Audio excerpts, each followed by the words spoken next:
नमस्कार सभी को, मैं नवनीत गौतम्स क्लासेस में आप सभी का स्वागत करता हूं। तो जैसा कि आप सभी जानते हैं, foundation course BSc BA BCom second year के लिए हम पढ़ रहे हैं। ठीक है, संस्कृत, और इसमें आपको मैं करा रहा हूं जो महान विभूतियां हैं उनका परिचय। ठीक है, तो मैंने आपको आर्यभट्ट इस श्रृंखला के तहत पढ़ाए और उसके बाद वराहमिहिर का परिचय आपने पढ़ा।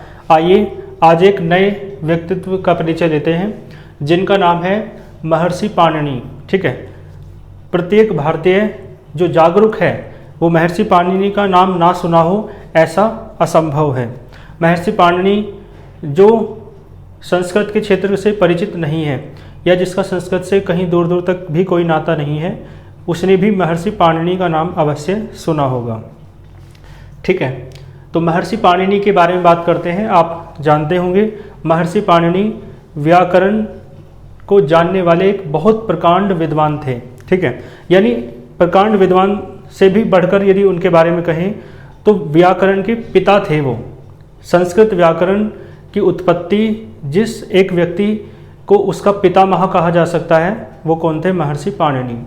यानी आप हिंदी का कोई अस्तित्व समझते हैं और भारतीय भाषाओं का कोई अस्तित्व समझते हैं और इन सबकी जननी संस्कृत भाषा का कोई अस्तित्व समझते हैं, तो उसके ऊपर उसके पीछे जो सबसे बड़ी भूमिका है वो महर्षि पाणिनि की है।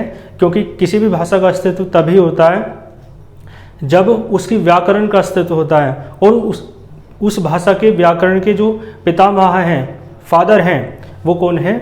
महर्षि पाणिनि। ठीक है, तो आपको समझ आया होगा, यहाँ लिखा भी है, ये प्रसिद्ध वैयाकरण है। ठीक है, व्याकरण आप जानते हैं, व्याकरण क्या होता है? ग्रामर यानी, ठीक है, किसी भी भाषा के कुछ नियम होते हैं कि किस तरीके से भाषा को पढ़ा जाएगा, लिखा जाएगा, उसमें कुछ मूल बातें होती हैं भाषा की जिसमें विशेषताएं बताई जाती हैं। उसे अंग्रेजी में ग्रामर और हिंदी में व्याकरण कहा जाता है। ठीक है, तो संस्कृत, हिंदी तो संस्कृत से ही बनी है, तो संस्कृत में भी व्याकरण कहा जाता है। और व्याकरण क्या है आप समझते हैं? तो व्याकरण के जो जानकार होते हैं उन्हें वैयाकरण कहते हैं। ठीक है, व्याकरण के जो जानकार होते हैं उन्हें क्या कहा जाता है? वैयाकरण। तो प्रसिद्ध वैयाकरण है ये महर्षि पाणिनि। और आप यदि और अच्छे से लिखना चाहें तो आप ये कह सकते हैं कि महर्षि पाणिनि व्याकरण के पितामह थे। ठीक है, यानी उन्होंने ही सबसे पहले व्याकरण के बारे में, है ना, इस संसार को बताया। ठीक है, क्योंकि संस्कृत सबसे प्राचीन भाषा है और उस सबसे प्राचीनतम जो भाषा है उसकी व्याकरण के उन्होंने स्थापना की, तो इन्हें क्या कहा जाएगा? व्याकरण के पितामह कहा जा सकता है। ठीक है, तो प्रसिद्ध वैयाकरण है। और उसके साथ साथ देखो, व्याकरण के जानकार तो है ही, साथ में उनके अंदर में एक कवि हृदय भी बैठा हुआ था। उनके कुछ रचनाएं प्राप्त होती हैं जो उनके कविताओं से संबंधित हैं। तो वो प्रसिद्ध वैयाकरण होने के साथ साथ वो एक अच्छे कवि भी थे। ठीक है, और सुनो ध्यान से, इनका सबसे प्रसिद्ध ग्रंथ जो व्याकरण का सबसे प्रसिद्ध ग्रंथ है और जिस ग्रंथ के नाम से इन्हें जाना जाता है उस ग्रंथ का नाम क्या है? वो व्याकरण का एक ग्रंथ है, उसका नाम है अष्टाध्यायी। ठीक है, सबने सुना होगा। कोई यदि कॉम्पिटिटिव एग्जाम्स की तैयारी भी करता है तो भी क्वेश्चन आते हैं इस तरीके के, है ना, कि अष्टाध्यायी किसने लिखी?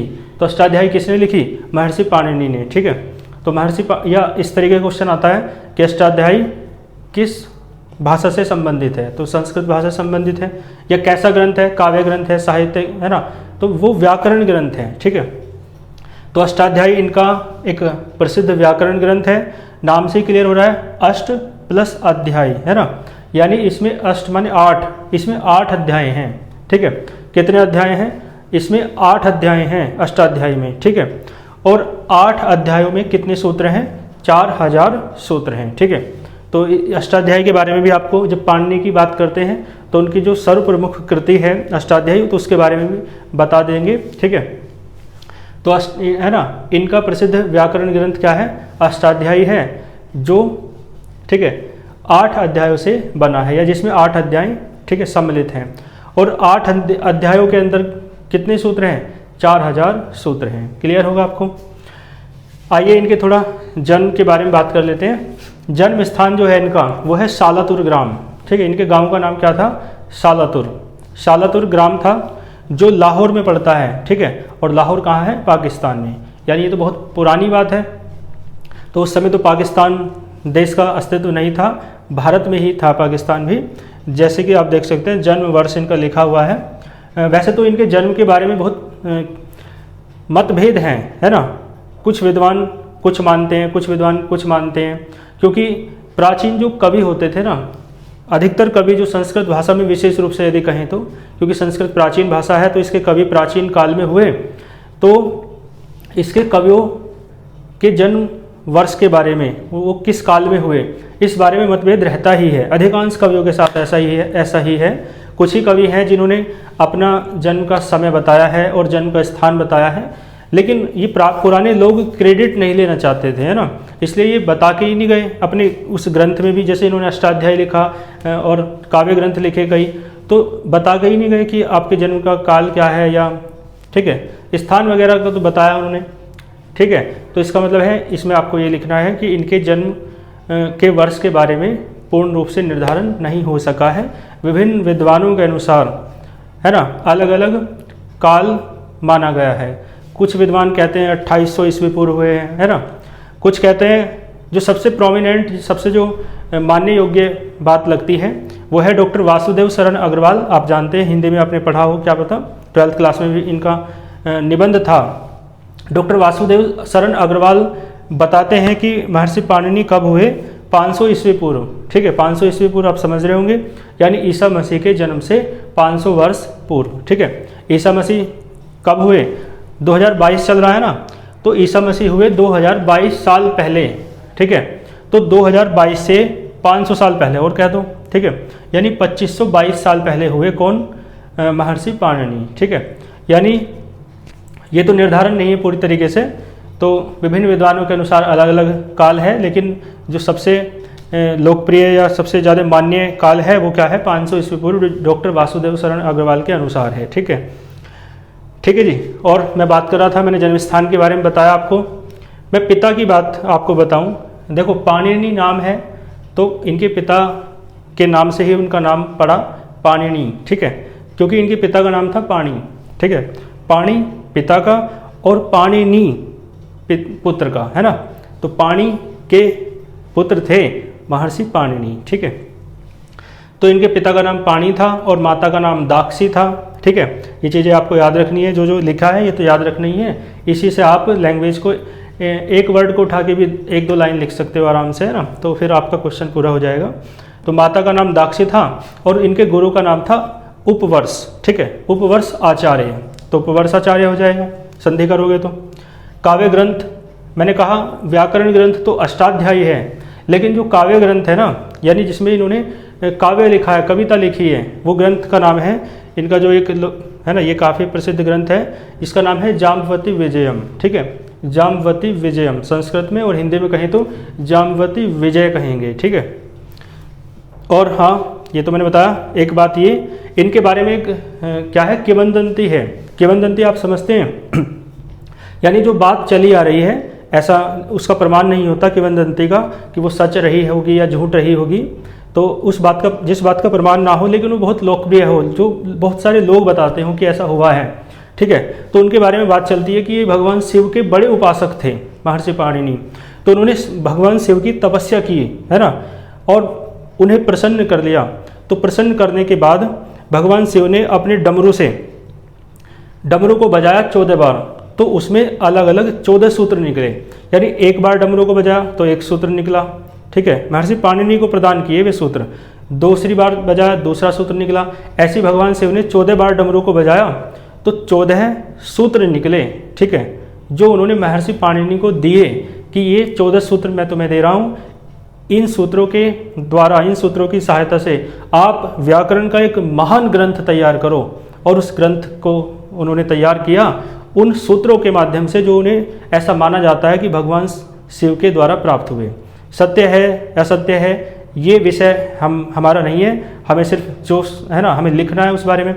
तो मैं कह रहा हूँ 14 सूत्र मिले इन्हें भगवान शिव के द्वारा, ऐसा माना जाता है। और उन सूत्रों के द्वारा इन्होंने एक विशालकाय और महान ग्रंथ, बड़ा क्रांतिकारी ग्रंथ, जो आज तक संस्कृत साहित्य में संस्कृत व्याकरण क्षेत्र में एक से एक बड़ा विद्वान हुआ व्याकरण का, लेकिन महर्षि पाणिनि सबसे ऊपर रहेंगे, ये बात निश्चित है। वो सबके पितामह है, कोई भी उन्हें काट नहीं पाया है, उनकी बातों को, उनके तर्कों को, है ना, सब उन्हें अपना आराध्य मानते हैं। जो भी संस्कृत व्याकरण के जानकार होते हैं तो वो महर्षि पाणिनि संस्कृत व्याकरण के पितामह है। उन्होंने एक विराट ग्रंथ लिखा, ठीक है, उन 14 माहेश्वर सूत्रों की सहायता से ही। तो उन 14 सूत्रों की सहायता से जो ग्रंथ लिखा वो अष्टाध्यायी है, मैं आपको बता चुका हूँ। और इन सूत्रों को, जो 14 सूत्र मिले, किससे मिले? महेश्वर से मिले। शिव का दूसरा नाम है महेश्वर। तो महेश्वर से जो वर्ड बना, शब्द बना माहेश्वर, यानी जो शिव के द्वारा प्रदान किए गए हों, है ना, जो महेश्वर के द्वारा प्रदान किए गए हों, वे सूत्र क्या कहलाएंगे? माहेश्वर सूत्र। और वो कितने थे संख्या में? 14। तो भगवान शिव के ये उपासक थे। इन्होंने भगवान शिव की कठिन तपस्या की, कठोर तपस्या की, और कठोर तपस्या करके उन्होंने भगवान शिव को प्रसन्न किया। भगवान शिव ने प्रकट होकर उनके सामने 14 बार डमरू बजाया। एक बार डमरू बजाने से एक सूत्र निकला, इसी प्रकार 14 बार डमरू बजाने से 14 सूत्र निकले, जो उन्हीं के नाम से, महेश्वर के नाम से, शिव के नाम से, उन्हें आप माहेश्वर सूत्र भी कह सकते हैं, उन्हें आप शिव सूत्र भी कह सकते हैं, ठीक है, और उन्हें आप चतुर्दश सूत्र भी कहते हैं। चतुर्दश संस्कृत में 14 को कहा जाता है, क्योंकि इस संख्या में 14 सूत्र हैं, तो इसे आप चतुर्दश सूत्र भी कह सकते हैं, ठीक है। तो मैंने बताया ये 14 माहेश्वर सूत्र, और इन सूत्रों की सहायता से उन्होंने एक संस्कृत व्याकरण का एक महान विराट ग्रंथ रचा, जिसका नाम क्या रखा? अष्टाध्यायी, ठीक है। तो परिचय कब, है ना, पूरा हुआ। मैंने जो बातें बताई हैं उन बातों को आप सुन के, 1-2 बार वीडियो को देख के और मेन पॉइंट्स नोट करके आप अच्छे से तैयार कर लेंगे, फिर आप लिख के आएंगे बहुत अच्छे से, ऐसा मुझे पूर्ण विश्वास है, ठीक है। तो ये आज का परिचय समाप्त हुआ। किसी और व्यक्तित्व के साथ नेक्स्ट लेक्चर में मिलते हैं। बाकी अपनी प्रतिक्रिया कमेंट बॉक्स में अवश्य देते रहिए, क्योंकि आपकी प्रतिक्रिया हमारा हौसला बढ़ाती है, वीडियो बनाने के लिए प्रेरित करती है, और अधिक से अधिक अपने साथ के स्टूडेंट्स तक वीडियो को शेयर कीजिए। मिलते हैं नेक्स्ट लेक्चर में, अच्छे से पढ़ते रहिए। All the very best.